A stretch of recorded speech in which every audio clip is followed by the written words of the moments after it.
requires the hard work of actually diverse, divergent perspectives being brought to the table. And there are real consequences of not doing that.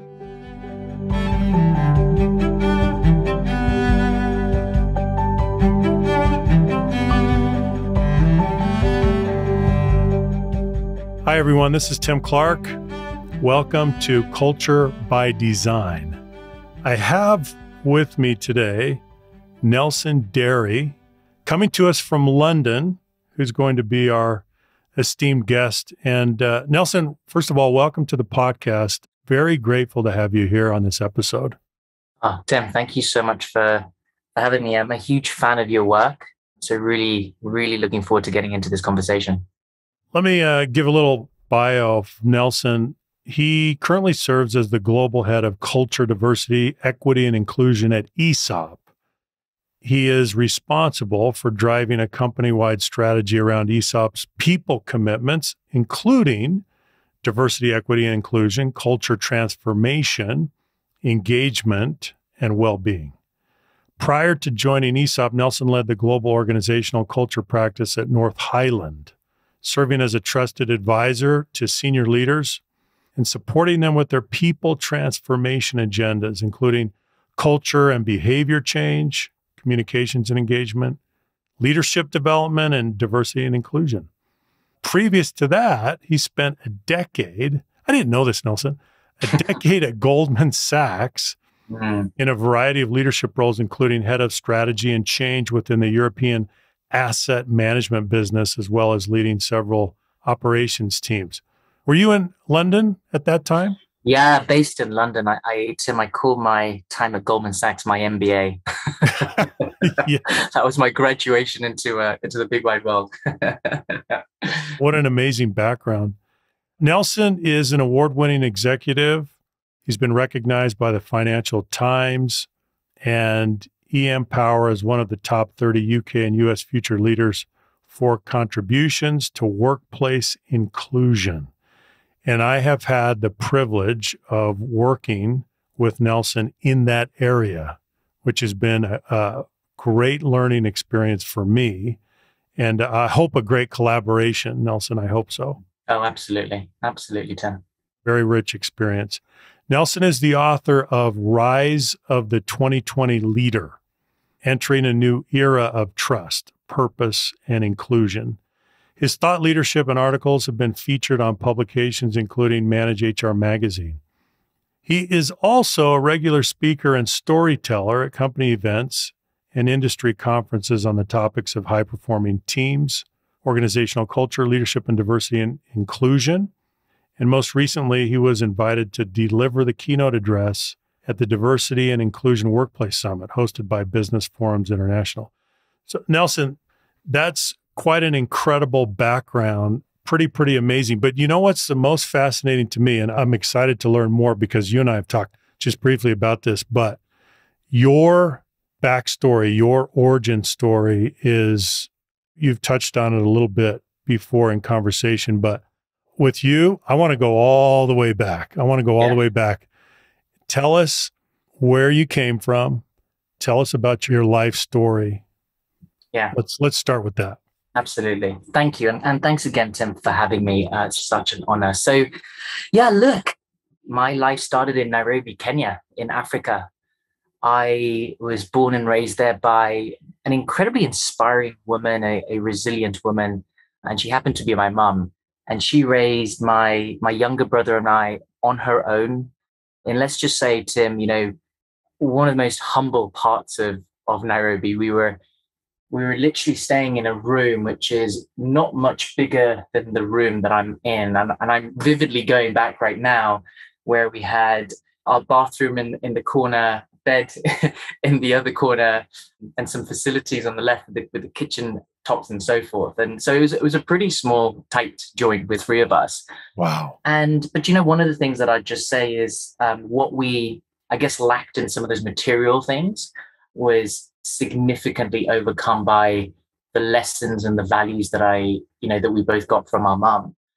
So I wanted to take you to the age of 6 years old. So my mom and my dad divorce, and she gets a little bit of divorce proceeds. And she makes a decision to use all of that money to fund a vision, which was the way that we're going to change our lives is if we invest in education and invest in my kids' education. So the decision my mum made was to use all of the proceeds to send me to my first fee-paying school, so a private school, but she only had enough money for the first year. No kidding. That was it. That was it. She all in, right? She did not have a Scooby-Doo how we were going to get the money for the second year, let alone the third year. And you can just imagine the scene, Tim. All of her friends were, Mary, are you crazy? This is reckless. But, in her mind, she was very focused on this vision. And you're how old? So I'm 6 years old. You're at 6. This point. Yeah. So pretty young, right? So she does a little bit of research with some friends and finds this really fantastic school. And she sits me down probably at 2 to 3 days before I start. And she says, Nelson, I wanted to let you know some exciting news. You're going to be going to this new school. But I want to let you know a few things about this school. The first thing is you're going to walk 45 minutes to an hour to the school, 45 minutes to an hour back. By yourself? Just walking on foot? Yeah, I'm not by myself, with my mom or with my uncle at the time. Got it. Okay. But your friends are probably going to have really nice cars driving them there and driving them back. Maybe their parents are driving it or chauffeurs are driving them. You might get to visit your friends' houses and they'll have beautiful houses. They may have gone on really lovely holidays. And I was thinking to myself, what a way to get me motivated for my first day at school. So just trying to prepare you for culture shock. Absolutely. Right? Absolutely she was. That's exactly right. Because she said something which has always stuck with me. She said, but I want you to remember this. I want you to remember, Nelson, that your difference is and always will be your greatest strength. Right? Which, as a 6-year-old, I think it sort of went past me, but was sort of stuck subconsciously in my brain. And I was like, just get me to school. But it's really interesting because a lot of, what my mum encouraged me to do was the things that I loved. And the things that I loved was sports. Absolutely loved sports. I loved music. I loved drama. So effectively, Tim, anything that was to do with being outside of the classroom was me. Anything at all. Yeah, she said, as long as you're putting in the effort, I want you to go and do these things. May I ask you a question, though? So here she is. She's a single mom. You're in Nairobi, Kenya. You're living in a very humble one-room space with your little brother. She gets some proceeds from the divorce proceedings, and she has this vision to invest it in your early childhood education. Where did that come from? Where did that commitment and vision come from? Yeah, my mom growing up was an entrepreneur. She was a big thinker. And she was also someone, she told me a story where she used to run to school. So she was really into athletics and really understood the equalizing power of sports. Because if you think about it, Tim, right, irrespective of your background, when you're on the field, it's fair game. It's so true. Yeah. And she got that. She got the equalizing power of sports. Mm-hmm. And you know what? She made a big bet, but the bet paid off in a couple of ways. The first way the bet paid off was after about 9 or 10 months of me into my school, they knew about my financial situation, but they saw something different in me to the other kids. And so the school decided to give me a full bursary. So effectively, all of the financial issues went away, right? And that was incredible. And it allowed me to spend a number of years until the age of 13 in an incredibly privileged position, right? I was in a very good school with all of the opportunities to allow me to pursue my passions around sports and music and so forth. But one thing that I would say is I was very lucky to have, I remember a particular sports teacher who, we couldn't afford to go to piano lessons. So what I'd do is I'd come really early before school started, and he would open up the music room for me, and I'd teach myself how to play the piano. Or at the end of the day, he would open up the sports arena so that I could go and continue playing sports, and he would play with me. So he was probably my first mentor, someone who saw something in me and really unlocked those opportunities for me. But, fast forward to the age of 13, and it's that sort of time, right, in your life where you're thinking about secondary school. And so we're in this whole predicament again of, it's like this movie's playing out again. How are we going to afford to send Nelson to secondary school? And I just happened to be playing cricket one day against a rival school. We were the top two schools in the state. And I played I don't know how much you follow of cricket, Tim. I think a little bit. Well, right? As you go through this, Nelson, you're going to have to translate for our American listeners. Absolutely. Because we don't understand the rules that well. Yeah. But yeah, it's absolutely fascinating sport. Absolutely. It really is. The way that I would liken it is to baseball.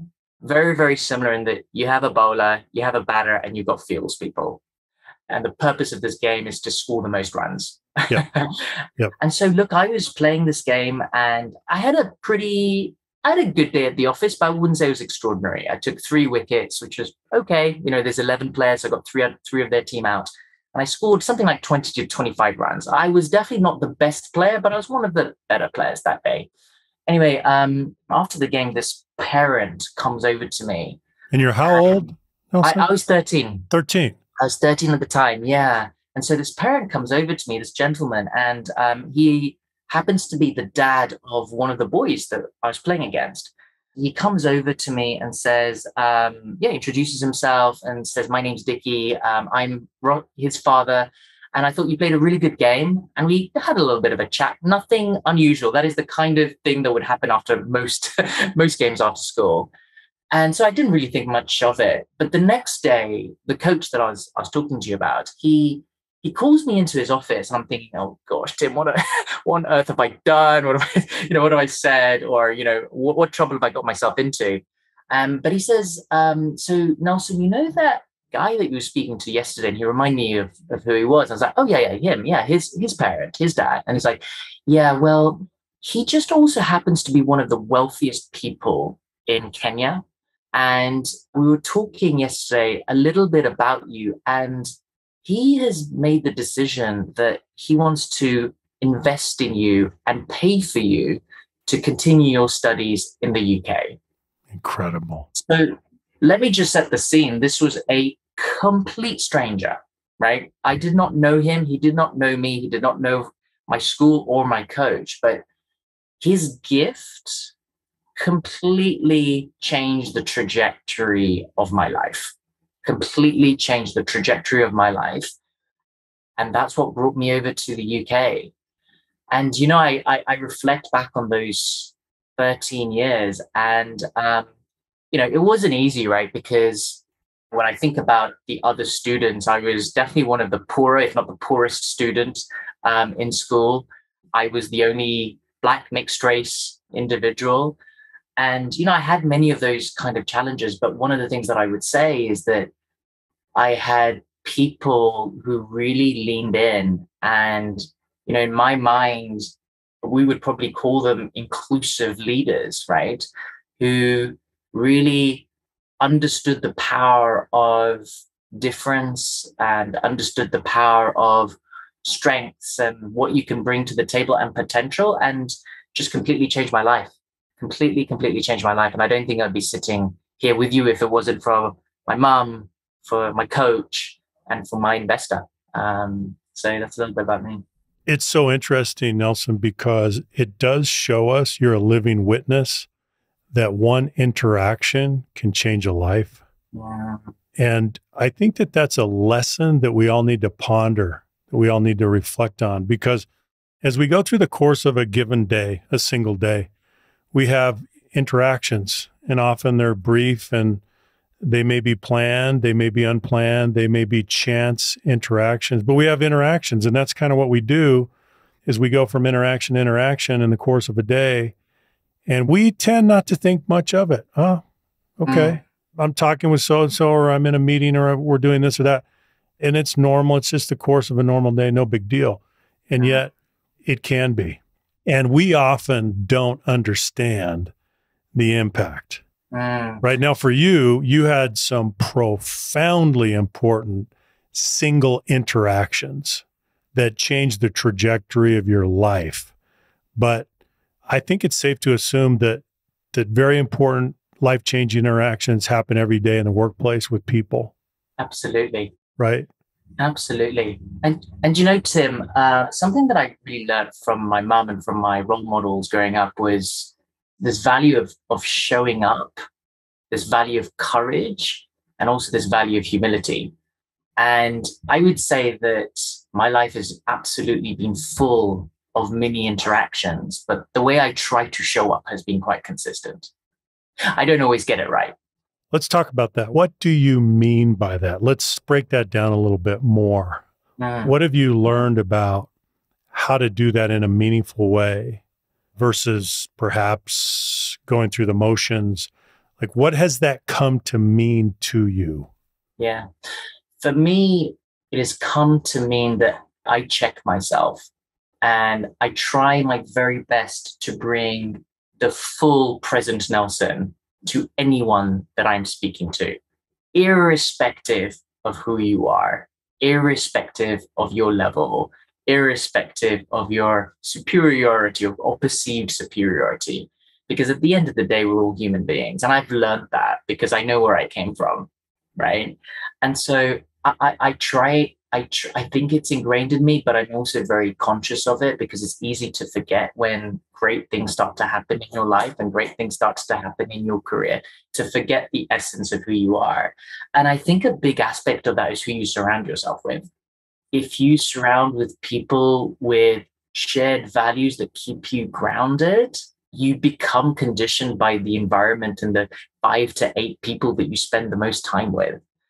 And so I'm really intentional about who I give my energy to, because I want to surround myself with people that are going to serve the purpose of me being the best of who I can be, which means, you know, really trying to treat people in the way that I would want to be treated, but also recognizing I'm a human being and I get it, I get it wrong, you know, but then my family and my friends will call me out on it, right? And I'm good with that because that's the kind of people that I want to be surrounded with. So I'd say it's the consistency in the interactions through my personal values, but also making sure I'm in an environment that just reinforces that as well. Yeah. The more I get to know you, the more I see you as a boundary spanner because of your background, which is so distinctive. And so let me ask you this question. Each person is a bundle of demographics and psychographics, and yours are different than mine, and ours are different from the next person. But a lot of us, we develop bias and prejudice and discriminating thoughts and patterns based on acquired socialization, and they link back to demographics, and they link back to cultural attributes and things like that. What advice would you give to people to help them lay that down? Because you're a person that seems to live above demographics and psychographics. You live on a plane, you operate on a plane, you interact on a plane that supersedes the demographics and the psychographics and the cultural attributes that hang people up, that trip them up, that get in their way, that create divisions that are so unnecessary. You seem to live above those obstacles right now because of your life experience. But how do you help others to do that same thing when they haven't had that kind of experience that you've had? Yeah, I think it takes real intentionality. So there's a couple of things I'd say. I'd say the first thing is to educate yourself, be curious, go into situations with an open heart and an open mind. So it's really preparing yourself to live in that way and to show up in that way. The other thing that I'd just say is, you know, you're not responsible for your first thought, but you are responsible for your second thought and your first action. And so the power lies between your first thought and your first action. And that just demonstrates to me that whether we like it or not, we are riddled with bias. We are. We are. But it's about trying to make it more conscious. And so therefore, we are going to get it wrong. But it's about what I initially said, which I think is about going into things with an open heart and with an open mind and a curiosity. And I think it takes quite a lot of courage, because I often trip myself up and I often use clumsy language. But I think it's about having the humility to put your hands up and say, I got it wrong. And so learning is not just through the classic, I'm going to read a book and learn about something. Learning is also about being courageous and to have courageous conversation and to be okay when you get it wrong and not to be defensive when you get it wrong. And so I'd say I'm definitely a work in progress, but I think I'm not so afraid of failure because I kind of know where I came from, if that makes sense. Yeah.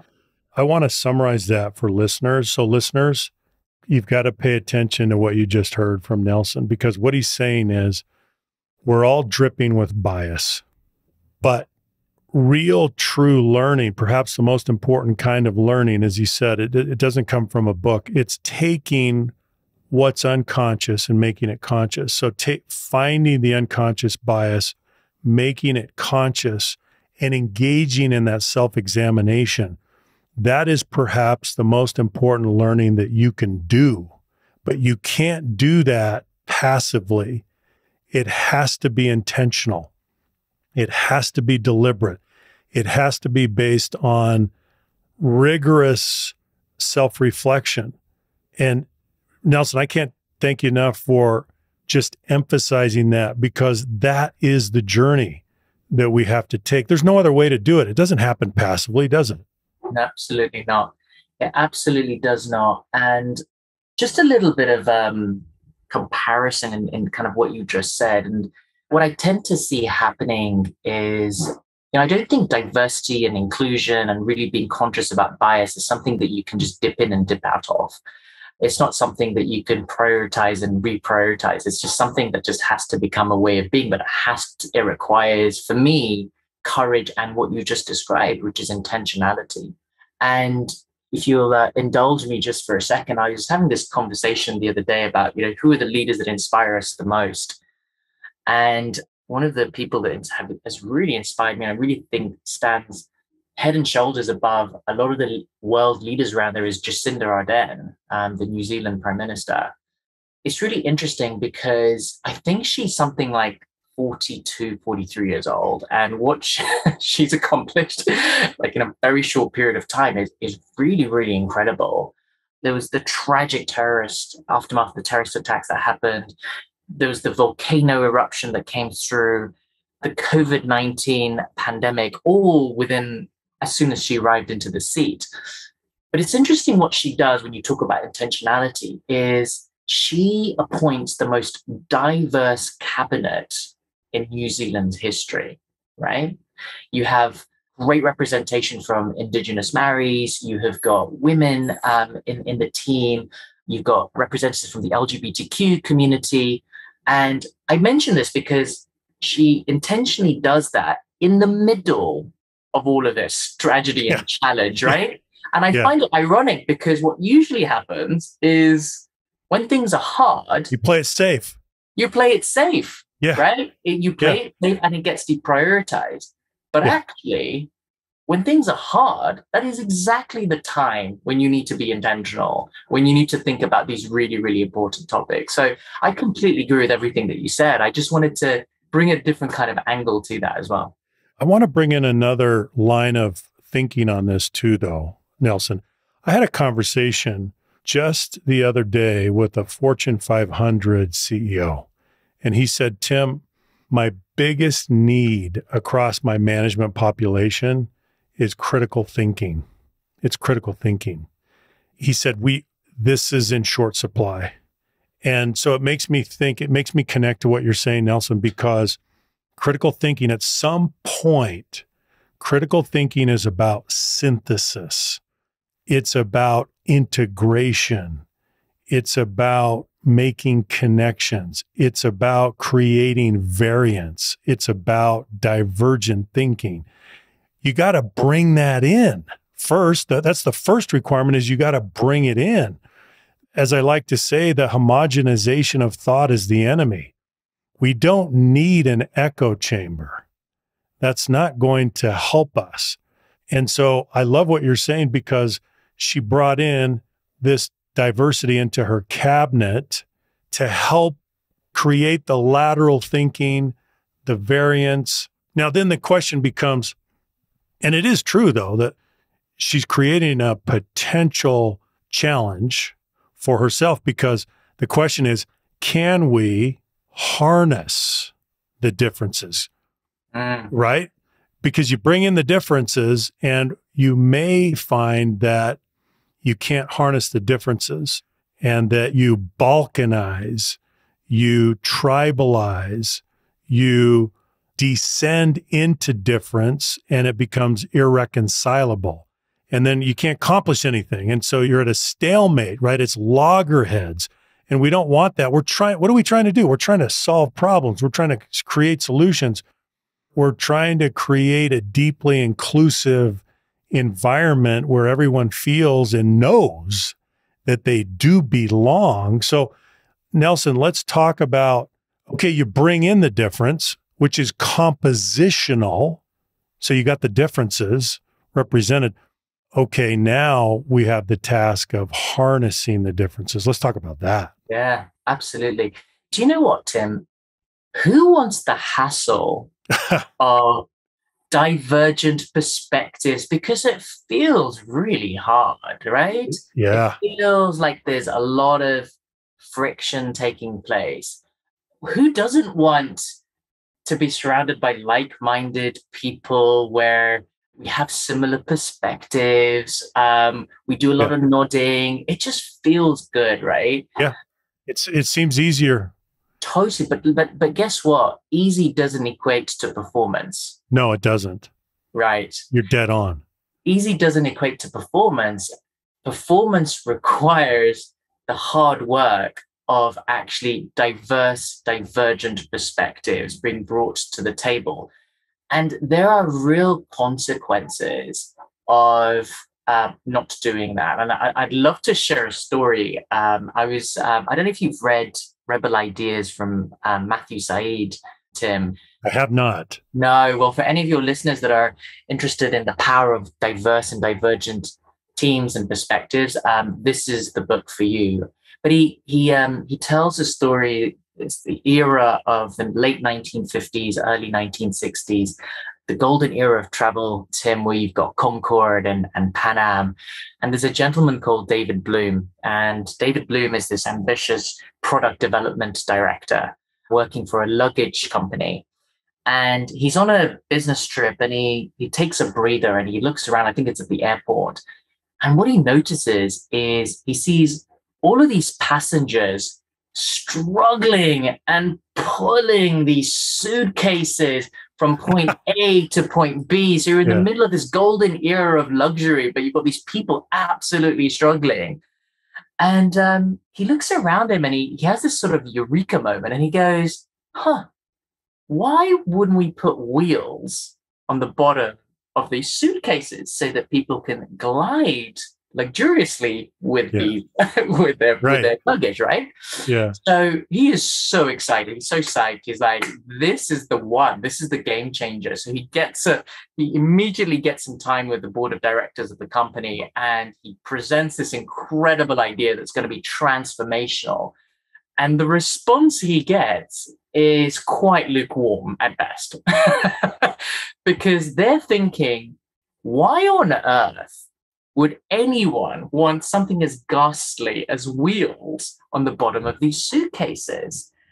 And I think it was they missed out, right? And when we decades later, we know who was on the right side of history in that room. But I think it gives us a lesson here, right? And the lesson is that here you've got executives who, in theory, are in the best position to see the bigger picture. They're in the best position to look forward and see the innovation. But what happened was they were trapped in this paradigm of unwheeled luggage, and they couldn't go beyond it. They couldn't envision a world where there would be wheels on the bottom of suitcases. Even though, if you look around, the need is so obvious and acute. Absolutely. Isn't that strange? It's So incredibly it's willful blindness. Like, how can this be? Yeah, absolutely. You become prisoners in your own paradigm, right? And you can just imagine this was proliferated by the fact of what we're just talking about, which was the lack of diversity and lack of divergent perspectives. And so there is a very real risk that management teams and organizations are missing out on obvious opportunities and obvious innovation because homogeneity is easy. It feels easy. It's really not. It's much easier to just accept nodding heads. But to navigate what you just said, those difficult divergent perspectives, it really truly requires intentionality again and inclusive leadership. Mm-hmm. Like, that's where the inclusive leader really steps up to be able to harness those perspectives. So as we think about that, do you have any other advice on how to harness, though? Because I think this is where, Nelson, so many organizations are struggling. They make great strides to diversify their organizations, and yet they're no more inclusive as a result. They're not harnessing the differences. One of the things that I see is, if you watch people, if they naturally self-segregate based on natural affinity groups, and they keep doing that again and again and again, you know you're not getting there. And so one of the things that I see and I say is that we are, and yet we're congratulating ourselves on becoming more diverse, but it's an uncritical celebration and it's a premature celebration. We really haven't learned to integrate and to use the full power of the differences that we have. So we're not all the way there. And I see a lot of organizations that are hitting the wall here. And as you said early in the conversation, it's not just about increasing awareness and appreciation and understanding of differences.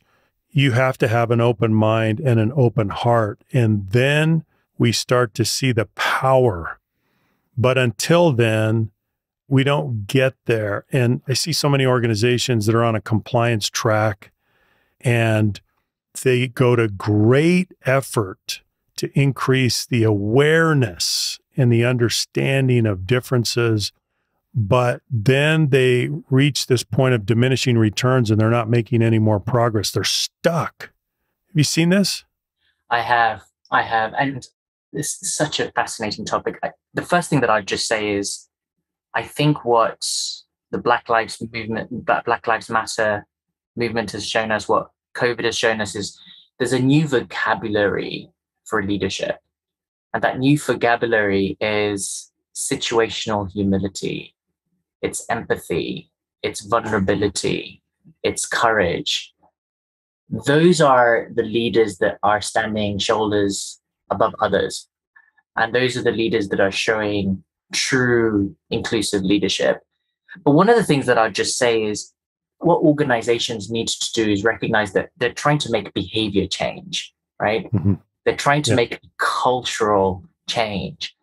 And I want to remind everybody that a behavior is not a goal or an intention. A behavior is an observable action. And the way behaviors become habits is when you repeat it, and when you repeat it intentionally. And you start to get the compounding effects. So the compounding effects of repeatable behavior becomes habits, of habits then becomes norms, which then becomes the culture of the organization. But we're all human beings, and we don't like to multitask. So what I would always say is, start with the one thing and do that really, really well, and do that in a repeated way. And so I could list a host of things that organizations and managers and leaders could do. Some of them might be, I think it's about the conversation. So how do you ensure that inclusion and diversity is part and parcel of the conversation regularly within team meetings? How do you make sure, if you don't have the diversity in your team, that you're intentionally inviting outside perspectives to bring that outside perspective, how can you make sure that you are replacing skepticism with curiosity, deep intellectual curiosity?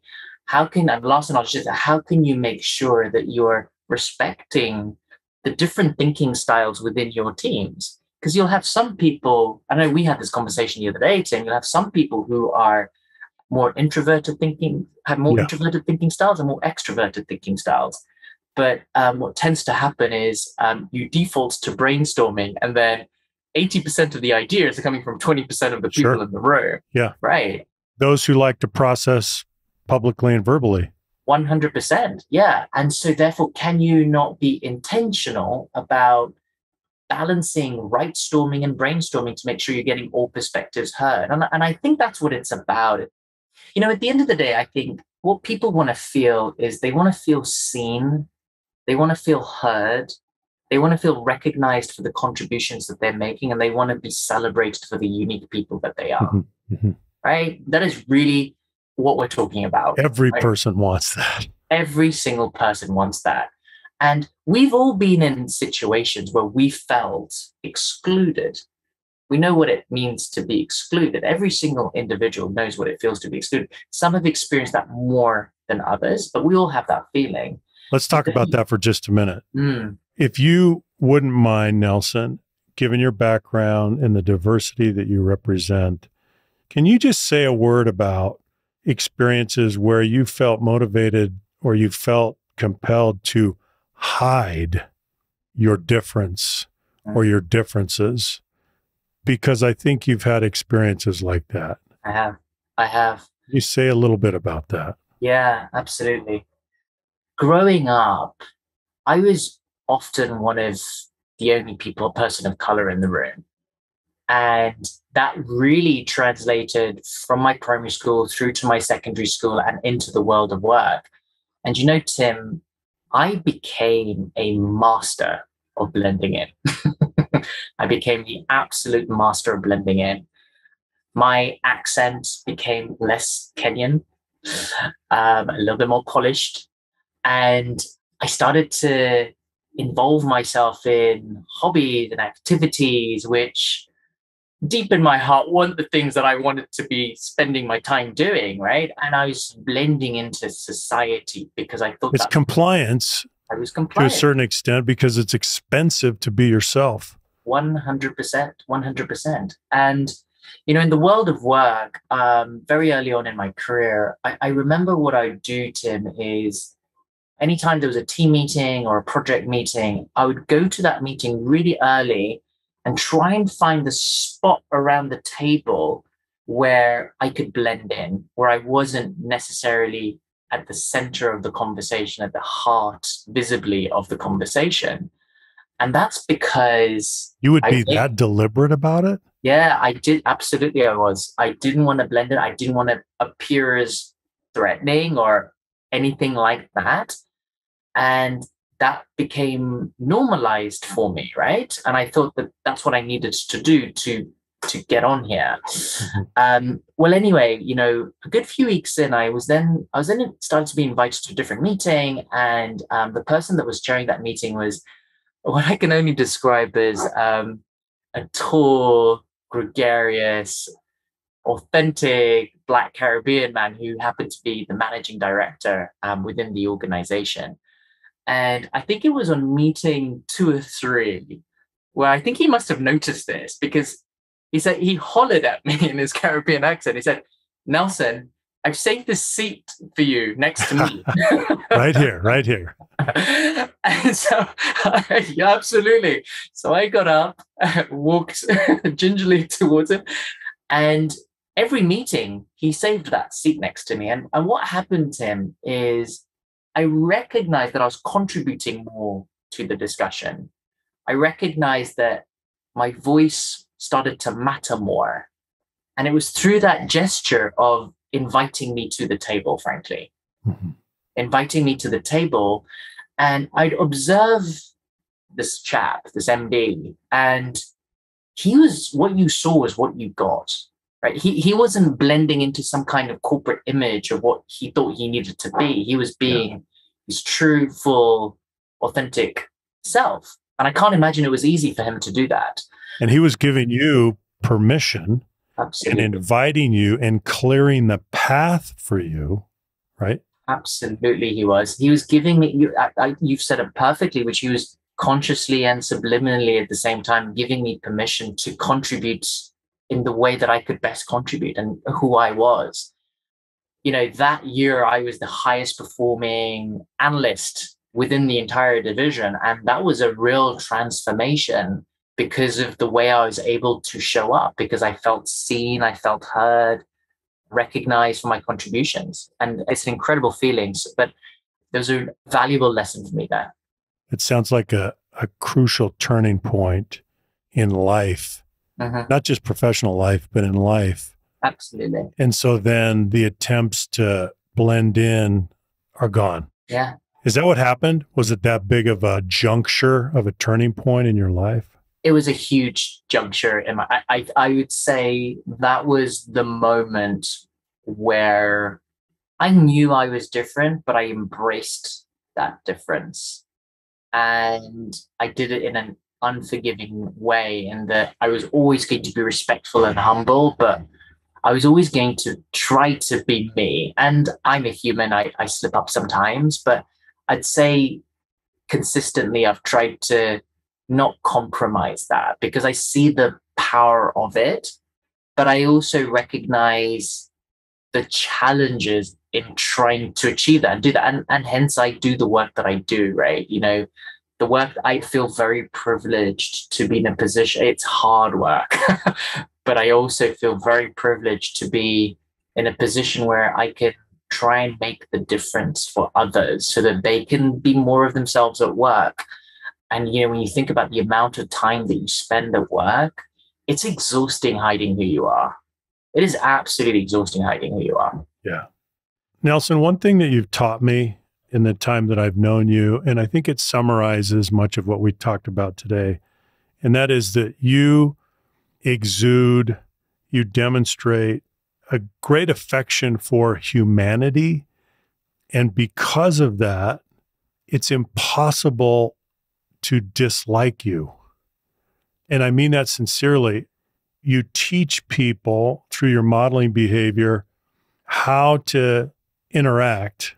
And as I said at the beginning, you embrace the differences that we have, and we appreciate the differences, but you operate on a level that supersedes the bias and the prejudice that we all are dripping with, right?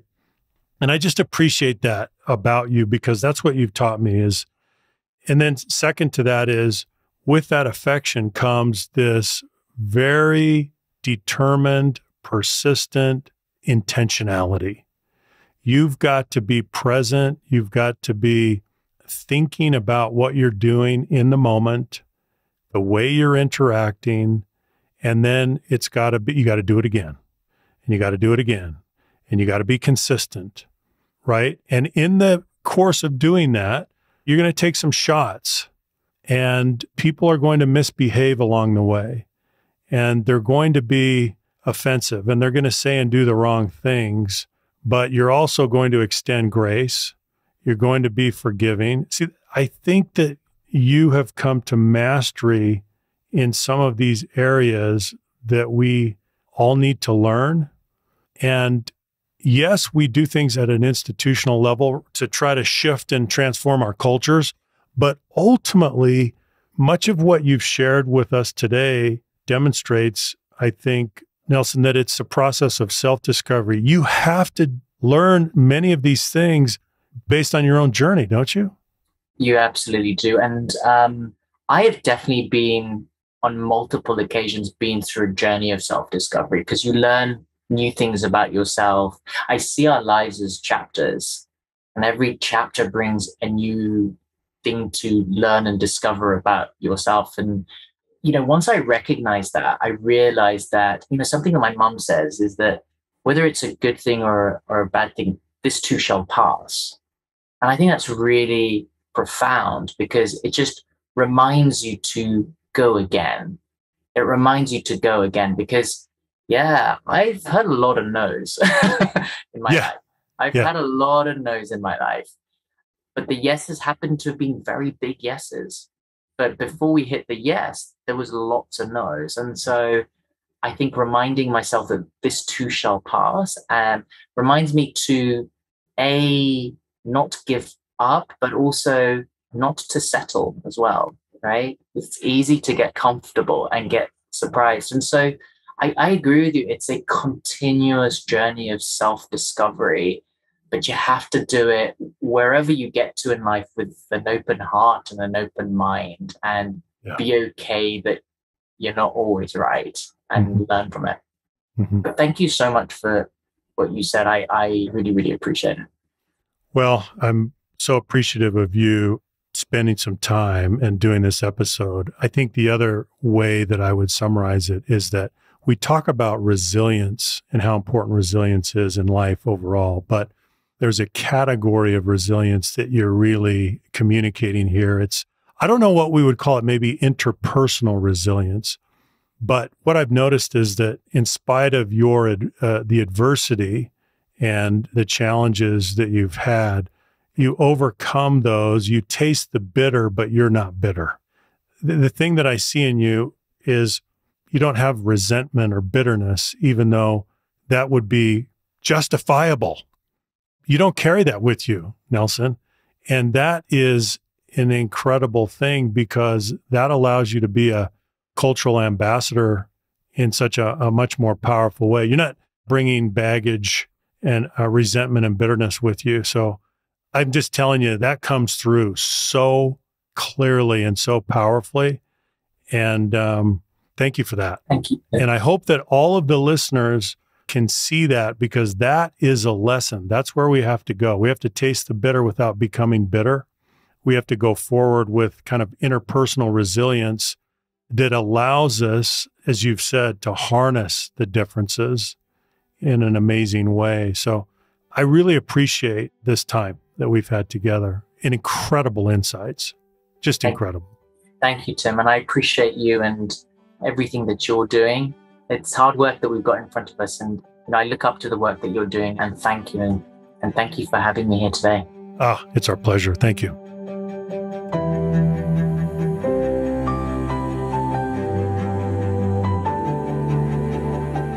Thanks for joining me today on the Culture by Design podcast.